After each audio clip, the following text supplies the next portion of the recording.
गांव से कुछ दूरी पर एक पुरानी हवेली थी। लोग कहते थे कि वहां कोई नहीं रहता, पर रात होते ही खिड़कियों से लाल रोशनी और अजीब आवाजें सुनाई देती थीं।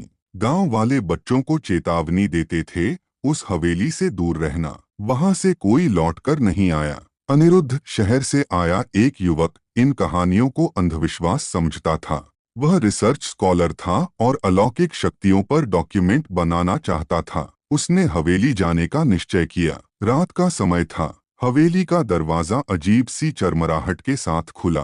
अंदर चारों ओर जाले और टूटी फूटी दीवारें थीं। अचानक हवा का झोंका आया और दरवाजा अपने आप बंद हो गया। अनिरुद्ध ने टॉर्च जलाई और देखा, सामने एक लंबा गलियारा था। गलियारे के अंत में एक बड़ा कमरा, जिसकी दीवार पर टूटा फूटा आईना टंगा था। वह आईने के पास गया। अपनी परछाई की जगह उसे एक औरत का चेहरा दिखाई दिया। औरत की आंखें लाल थीं, बाल बिखरे हुए और चेहरा सफेद जैसे राख। आईने से आवाज आई, मुझे बाहर निकालो, मैं 100 साल से कैद हूँ। अनिरुद्ध हक्का बक्का रह गया। उसने हिम्मत करके पूछा, तुम कौन हो? आईना कांपा और औरत की परछाई बोली, मैं इस हवेली की मालिक की बेटी थी।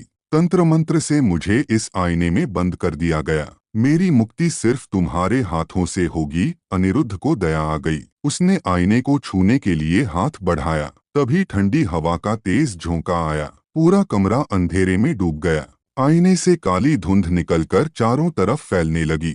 औरत की मुस्कान अब डरावनी हो चुकी थी। उसकी आवाज गूंजी, अब मेरी जगह कोई और चाहिए, और तुम ही चुने गए हो। अनिरुद्ध चिल्लाने लगा, लेकिन दरवाजा बंद हो चुका था। आईने से 2 लंबे काले हाथ निकले और अनिरुद्ध को कसकर पकड़ लिया।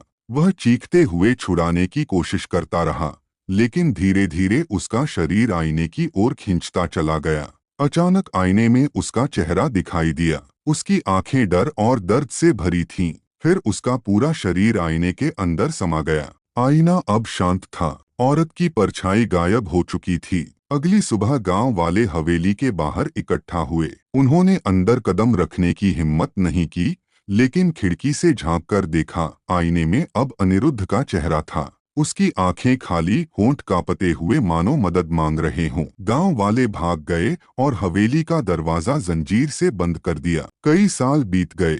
हवेली वैसे ही वीरान खड़ी रही। लोग कहते हैं, अगर कोई रात को हवेली के पास से गुजरे तो आईने से किसी युवक की चीखें सुनाई देती हैं। अनिरुद्ध कभी वापस नहीं आया। उसकी आत्मा हमेशा के लिए उस आईने में कैद हो गई।